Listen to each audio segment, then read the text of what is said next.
Hi, welcome to What's in the Box with Parris Rigby, episode 7. Today we're going to talk about Leeann Locken. There's more to talk about when it comes to the demise of Parris Rigby and Deandra Simmons and additional victims to this case with Leeann Locken. But before we do that, I was with Deandra Simmons all day yesterday. Most of the day, not all day, probably half the day. Deandra has suffered the same way that I have, financially, emotionally, physically, and mentally, by the demise of Leeann Locken alone. The death threats that she has sent, when we were looking at the Instagram account yesterday, Deandra Simmons' Instagram account, which, forgive me because I'm not the best with Instagram because I'm semi-allergic to social media at this point. However, but we were looking at her Instagram account, and there were certain things that I had printed off on which you will find when I go through Leeann Locken stuff, that was Leeann Locken was actually stealing my traffic, my Parris Rigby's Instagram account traffic, which I find laughable because I don't think anybody even looks at my Instagram. However, what I pay attention to are the app IDs and the X app IDs. And those ID numbers, which are given to you by Facebook. Just when Facebook first opened up, they first came out with, and I don't know if they still do, but I'm sure they do, they give you an ID number. So does Instagram. It's kind of interesting. In the Instagram ID number, the X Instagram ID number is the same one as a suspect we're about to talk about. But before we go into the second half of Leeann Locken, I want to let you know what it looks like to be 12 years into this life. For 12 years, I woke up every day, but excuse my language, busting my ass, working hard, not knew how to write 4 computer languages, trying to save a business that I had just started, and a business that I had started 2 years or 3 years prior that wasn't really going anywhere because we were in a recession and it was a staffing company and I hated doing it. But also trying to keep my integrity and my reputation in this town in Dallas, Texas. I got up every day. I have not been on vacation. I have not gone to a family event in 5 years. I have been in a room, and I've moved 5 times. I have done everything ethically that you are supposed to do as a victim in the United States of America. However, last night, I was reviewing some evidence to find something that Leeann did to me, Parris Rigby. When I did, I came across a letter, and this letter is this thick, that was written to a U.S. District Attorney in 2014. This U.S. District Attorney, I don't want to put his name out there and claim that he was a bad person, because he actually did try to help a little bit. But as like other things, when somebody tried to help me, the retaliation, the home invasions, the car tampering, the animal abuse, and whatever, I ended up right after this dealing with arsenic poisoning. So therefore, the help wasn't necessarily the problem. It was the problem that I had to quit communicating with him. But as I was reading this letter last night, I didn't break out in tears. I sent Deandra some screenshots, and I sent my friend Frank Parlato, who has the Frank Report, who has promised me 7 times that he is going to do an article, a national article, because he took down the NXIVM sex cult. And there are people in federal prison right now, and some of them will spend the rest of their life, as they should, in federal prison because of that. But yet I am discouraged at this point. I'm 12 years into this. I started reading this last night, and the details that I went into about what was happening in 2014 were incredible. I cannot believe the details and the anguish that I felt inside. The anguish that I felt inside then, I wouldn't be able to describe now because it's pushed down too deep. I, for a long time, found hope somewhere, some way, somehow. Domingo Rivera, the officer of every officer in the world ever, gave me that hope in 2016. He's the first person to believe in me outside of the other additional victims and witnesses. Forget about the fact that we went to many law enforcement agencies. I mean, inside and outside of Dallas, all across the board. I didn't even know all the acronyms. And every time we had witnesses. I understand they're all busy. They got things to do. They probably thought I was a nutbag because I was traumatized. But I can say this. Last night, I felt the most hopeless I've ever felt. I did good going to bed. I woke up this morning crying my eyes out because I feel like now I've lost 12 years of my life, and I've worked so hard. If you could see all of the evidence that I've collected, if you could see all of the details that I have taken, the effort, what I put into it, and everything that I have lost, and all the goals, because I'm a goal-setting person that I set for myself in 2011, and I woke up 2011, January 1st, and everything was wiped out from under me. And I haven't been able to achieve one goal since then. I've lost everything, plus everything that I could have gained, and where I would be.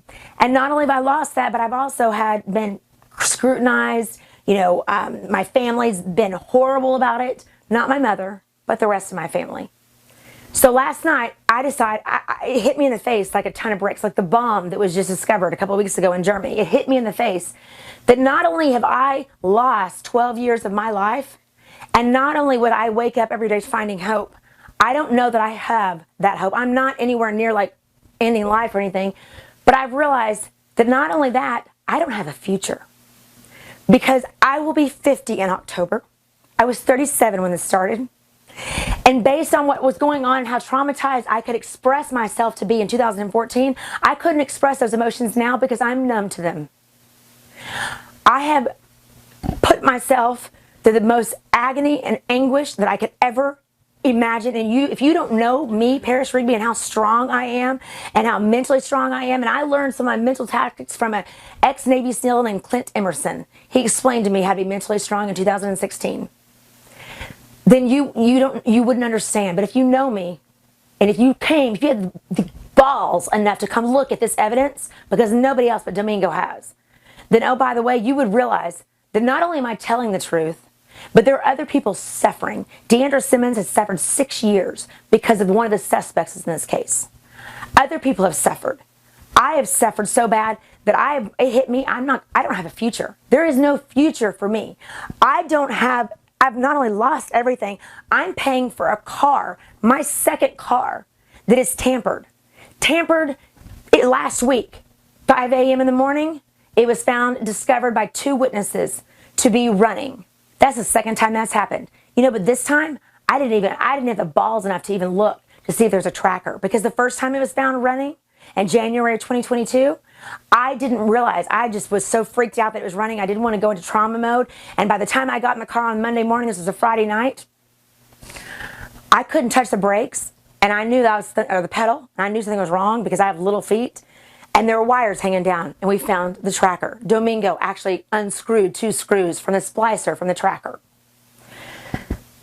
At this point, I don't even care if there's a tracker on the car. I can't deal with this. I can't heal from this trauma if I don't have somebody investigating this. I know that everybody has a life. I understand that. But where do I matter? As a U.S. citizen, I may get punished for this one, but I almost want to live in North Korea because I hear that in North Korea, people are treated like crap. I don't know if that's true or not. I've never been there. But I've been treated like crap and ignored and silenced for 12 years to the point where I don't feel like I even have a future. Because what is my future? I have nothing to offer a relationship. I have no career. I have no home. I lost my fur babies. I deal with physical ailments from the arsenic poisoning. I have PTSD. Really? And all of that could have gone away if I had had some help. And if anybody has balls enough to come look at the evidence in this room, because nobody else but Domingo has. But a couple people have outside of that. And I won't mention their names. One of them is in the national media. And he's a friend of mine. And he looked at me the same way that another friend of mine that I just met looked at me with tears in their eyes. Because they couldn't believe not only what I was saying, but what I've been through. And that without Domingo, I wouldn't be here. I've done it with Domingo, and Domingo's done it out of his own time, because he cares. He has a heart. We decided to do this podcast for an investigation. I know that I don't matter to many people, but please offer me some future. Because I woke up this morning realizing that I not only have lost 12 years and I'm not fighting for my life anymore, I don't have a future. I don't have anything. And I'm reminded of that in this detailed letter that I'm happy to post on Facebook, everything, single bit of it, plus other ones. And I have a whole binder over there full. It's called Help. It's everybody that I went to over the years. And every time anything was said or done, there were other victims and witnesses with me. It wasn't just me. My mother went with me a few times. And actually 3 of the victims and witnesses are now deceased. That's how long this has gone on. So I hope that somewhere somebody finds it in their heart alone that if you are in law enforcement, I am telling the truth. I am suffering. I would like to have an opportunity for a future. I don't have a family. I always wanted a family. I always wanted to go to law school. Thank God I taught myself computer code and forced myself to learn forensics, or we wouldn't be here right now. So I apologize for being emotional earlier. As you can imagine, this has been an emotional journey that I have had people that I consider stronger than me look me in the face and say, I can't believe you survived this. As I read my, what I call daily weird shit notes, I go, oh, you know what? Can't believe I did either. But let's get back to the facts. Leeann Locken. I'm sure many of you know her from the podcast, episode 6, from the Real Housewives of Dallas, or maybe you are one of those lucky recipients, and I say that jokingly, of her death threats. However, this woman has caused more demise that there are actually people in this town of Dallas, Texas, people that are in the national media, people that have been on other TV shows, national shows on Bravo, that are afraid of her. They are my friends. They are victims to this situation, and I can prove they're victims to their IP addresses. But they have all said to me, they are terrified. And they quit even going anywhere in Dallas because they were terrified of the ramifications from Leeann Locken. Well, let me tell you, I am not afraid of Leeann Locken. Bring it on. I don't care. At the end of the day, when you make a bad choice, you need to pay the price. So, we will move right along to Leeann Locken and the IP address 10.8.12.20. Leeann sent me an email, which she probably thinks that she can cover up, or I didn't remember, or it was taken from my computer because they were stolen, but I did retrieve them. Thank you, Josh. She sent me an email on March 1st, 2011, and the subject was Notes for Today with that IP address. Well, let me tell you that on June 9th of 2013 at 8:25 p.m., my Apple account password was changed mysteriously. And guess whose IP address was on the back of that? Leeann Locken's. So remember Leeann, what she told me in 2013 at the Hilton Anatole before dance practice. You're not a criminal for the act of committing the crime. You're only a criminal if you get caught. Which I did remind you that of episode 6. And I'm telling you again, consider yourself caught. Yesterday, as I mentioned earlier, I spent half the day with Deandra. Deandra, for those of you that know her, Deandra Simmons, is a beautiful soul on the inside and the out. Many people get judged. Forget about Dallas, forget about any city you're in. Right. People just judge because they're just too ignorant to get to know somebody. But I can honestly say Deandra is a beautiful soul on the inside and the out.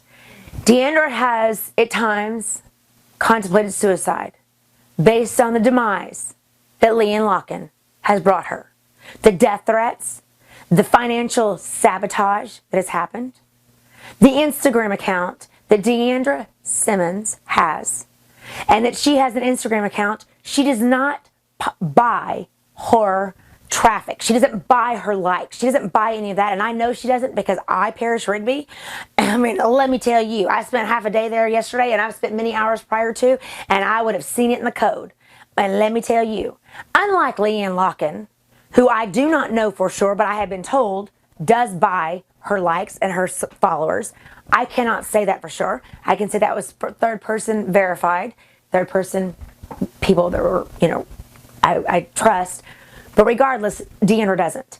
But Deandra, being a public figure, being a beautiful woman, being a good heart and soul, being a beautiful person on the inside, an actual model for somebody in the United States of America, for being somebody that's beautiful on the inside and the out, has suffered.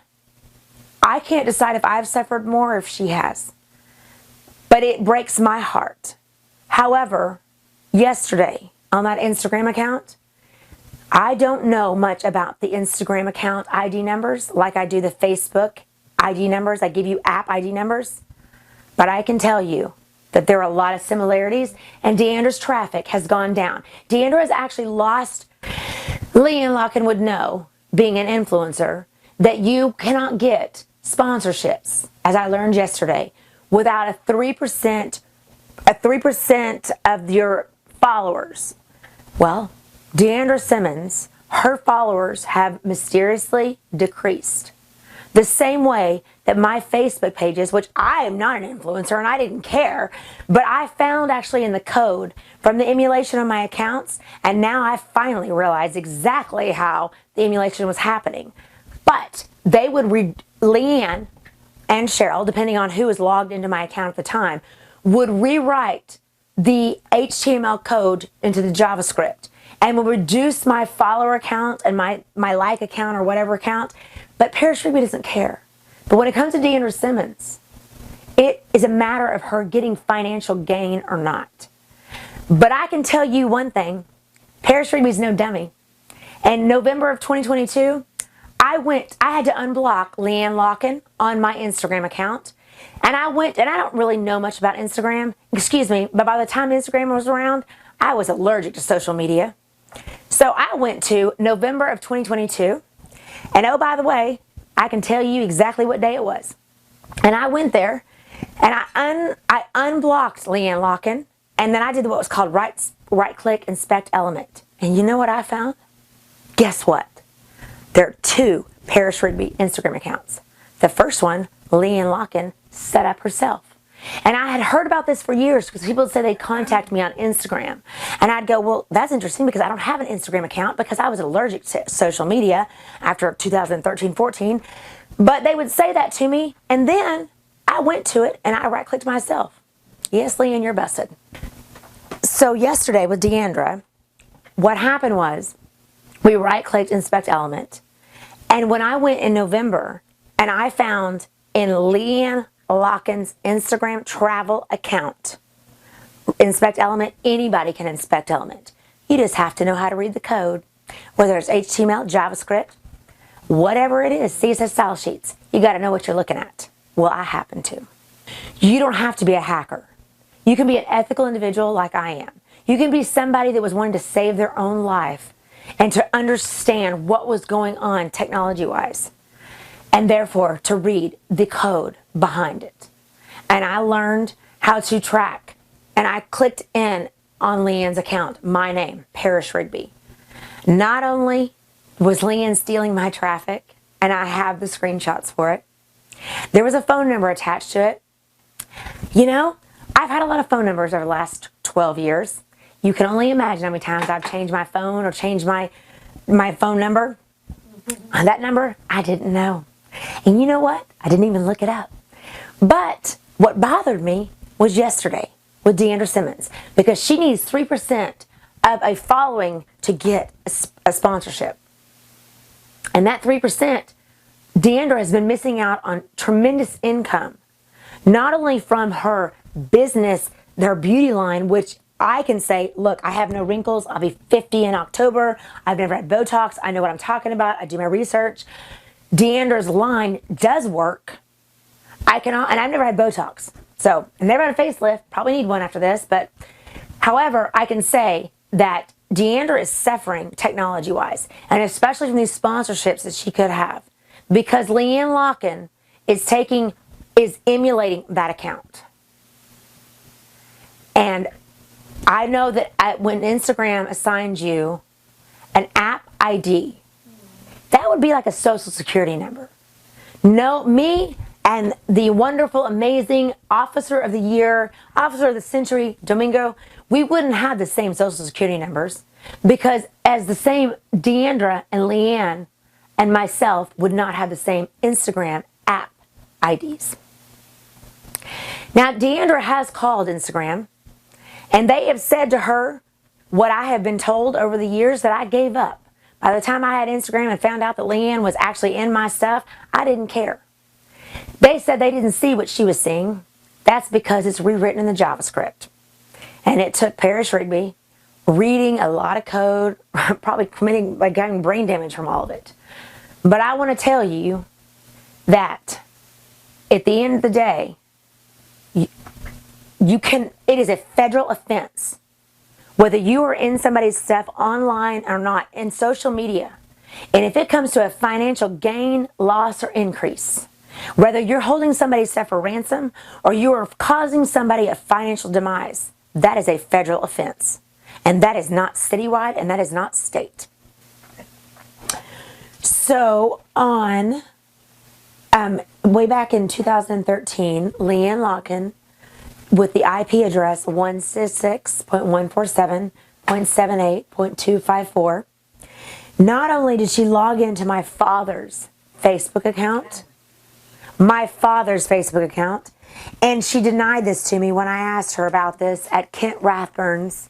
Love you, Kent and Tracy Rathburn. You have the best restaurants around at your restaurant off McKinney Avenue. And we were separated like two little juvenile kindergartners. When I asked her, I thought she was going to hit me. She, being Leeann, actually sent me an email on April 2nd of 2013 with that IP address, as well as she, Leeann, sent me an email on April 2nd of 2013 at 10:03 p.m. with the same IP address. And just so you know, this 166.147 is an AT&T singular wireless, which anybody that was no cybersecurity at that time in 2013, any 166.147 was AT&T. She also sent me an email, she being Leeann, sent me an email on April 25th, and it was an image titled 0774.mov. And all of those IPs matched the IP that logged into my father's Facebook account. What you wanted, Leeann, which is what I asked you that night at Kent Rathburn's restaurant, and my father's stuff, I don't know if Leeann was being compensated or just working out of ego. Because, I mean, you'll learn later on when I talk about Deandra Simmons and her father and the death. I don't know if it's ego or if it's compensation or a combo. Also, this is a good one. 172.29.103.137. There were 3 times that I mentioned in one of these podcasts that we found a check fraud scheme. We were able to tie 2 of those check fraud schemes to Cheryl Rios. One of these check fraud schemes, which was actually a loan scheme, came to my email address at the time, which was Parris with 2 R's, just in case you missed it, at thetoprung.org. On May 13th, 2013, at 2:05 p.m., an email was received in my email account, Parris@thetoprung.org. But it wasn't titled to Parris@thetoprung.org. It was titled to WilliamsLoan@AOL.com. Well, just so you know, Leeann Locken, use the IP address 172.29.103.137 and sent me a threatening message that I owed money and could possibly be in criminal prosecution over this. And yes, I caught it. Some people may have looked at their spam, and I don't remember if this was my spam or my inbox. But by this time, I was paying attention to everything. And why would I, Parris@thetoprung.org, receive an email that had nothing even BCC to Parris@thetoprung.org? There was a WilliamsLoan@AOL.com. I paid attention to that IP address. Oh, This is really good. So Cheryl Rios and Leeann Locken, they obviously had many meetings at Starbucks. Starbucks at the time, I don't know if they still do now, but at the time in 2013, they used what was called Wayport, was their Wi-Fi. Well, Cheryl and Leeann were sitting across from each other, next to each other, enjoying their frappuccinos or their dark cappuccinos. I don't know what they were doing. But I can tell you that on multiple occasions, and especially this day, being March 12th of 2013, there was an email sent to me with the IP address 10.6.12.7. And there was multiple email addresses, and Leeann sent me the email address in 2011. That same exact. So I guess, you know what? Domingo taught me right. Criminals are of habit. They do things in patterns, because in 2011, on March 2nd, 2011, Leeann Locken emailed me with the IP address 10.6.12.7. Leeann was obviously at that Starbucks, and Starbucks was using Wayport as their Wi-Fi. Then on March 12th, 2013, Cheryl Rios sent me an email. There was an update on bought tickets, which that subject may mean nothing to many of you. However, but you will learn that subject meant $signs in her pocket. Trying to be, you know, when you're really guilty, you go out of your way to make yourself look innocent, like really without evidence, obviously. Regardless, March 2nd of 2013, 10.6.12.7, that same IP address that Leeann Locken sent me from an email in 2011 on March 2nd. She sent me an email on March 2nd of 2011 from the IP address 10.6.12.7 and IPv4. That same email, that same IP address was a Wayport. So obviously, I was taught right. Criminals make habits, they make patterns. Because then on March 12th of 2013, Cheryl Rios, the same IP address, sent me an email from CR Creative Group and me.com, update on the tickets bought, which you will learn later. God, what a manipulator. There were many times, as you will learn through this podcast, that they were together at Starbucks, which used Wayport. I don't know if they were sitting across from each other, sitting next to each other, sharing frappuccinos. I don't know what they were doing, but all I know is they were trying to make me out to look like a dummy. And oh, by the way, I haven't said anything in 12 years. The next thing I want to get to is that Deandra Simmons' biological father committed suicide. When he committed suicide, it was known by Deandra Simmons and her mother, Dee Simmons, that he shot himself, and there was brain fragment left on the wall.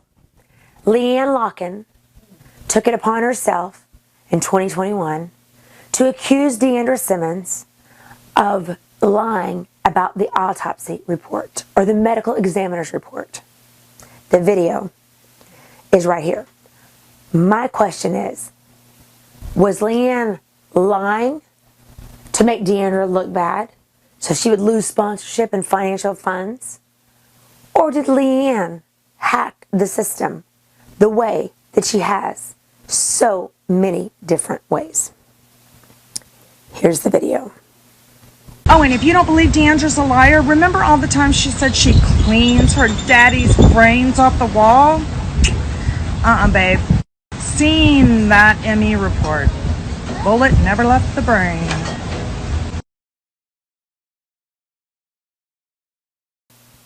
February of 2013, Leeann and Cheryl Rios and myself, dummy me, were doing charity events together. The charity events that I, Parris Rigby, started out of the kindness of my heart with no intentions of anything other than raising money for people in need.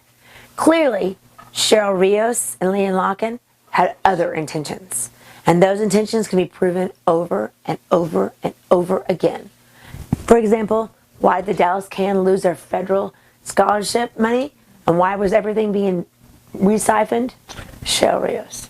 Leeann Locken, on February 18th of 2013, She not only, Leeann, took the money, $2,000, from the front door, she sent her mother, and she and her mother, Margaret, as you would know from the Real Housewives of Dallas, the last episode, season 4, where Leeann was getting married and she doesn't get along with her mother.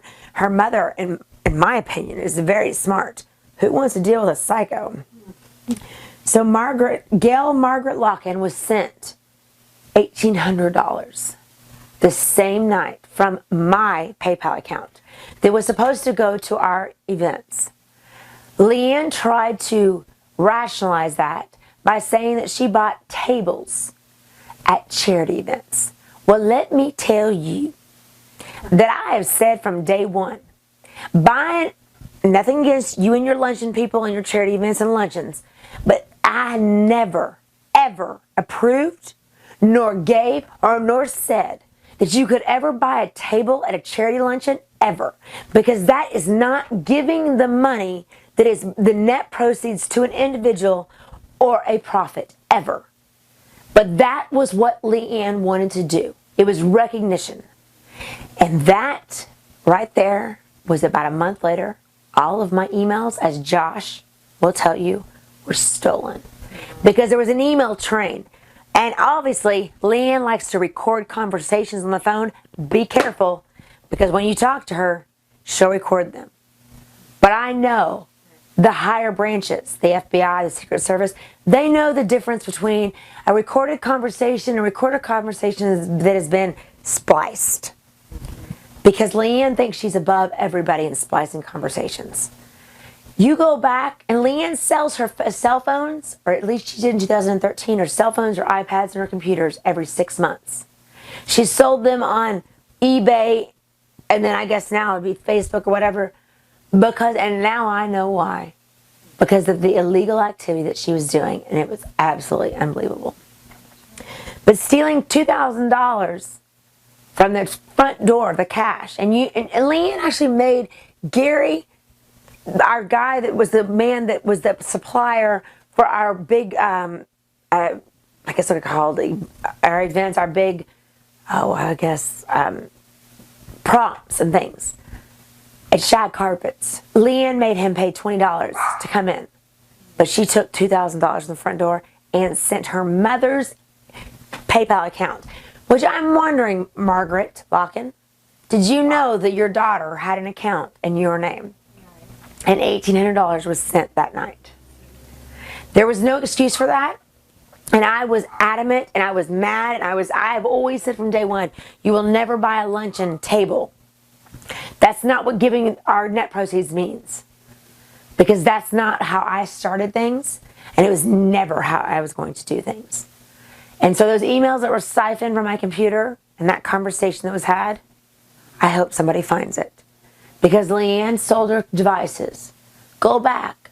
Look up every single person that she sold from eBay on, because she had the ka-ching, ka-ching, ka-ching app going left and right. Selling stuff like, it was the gumball machine. It was kind of obnoxious over there when I was trying on outfits one time, going to some event, and I don't remember what it was because I didn't really care. That wasn't my heart. At the end of the day, you will learn through this podcast that Leeann Locken and Cheryl Rios played a huge part. Cheryl Rios is part of everything in this room.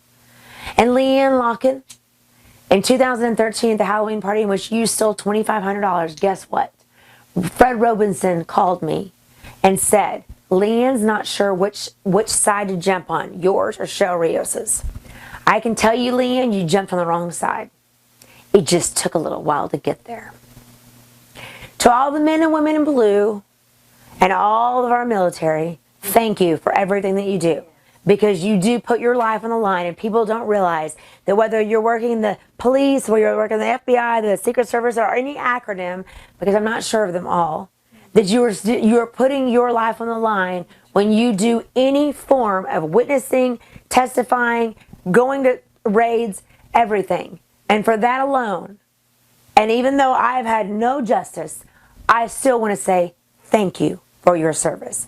And for all of our military that work their rears off, that go off and do things that we cannot even fathom they put themselves in the line of, to train their mind, because Clint Emerson, an ex-Navy SEAL, look him up.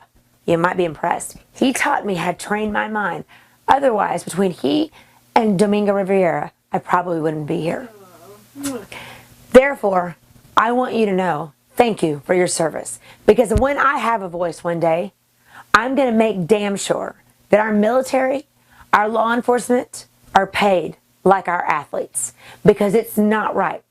The amount that everybody puts up with, and I understand what PTSD looks like because I deal with it now. Until next time, we'll see you on episode 8, and I can't wait. Oh, yay. Hoorah! Hoorah! Put your hands down. Oh, wait. Yeah. So look at the camera. Okay. Just say, hoorah! Hoorah? Yeah? Hoorah! Cheerleader. Hoorah. Hoorah! Hoorah, baby. Bitches going to jail. One last time.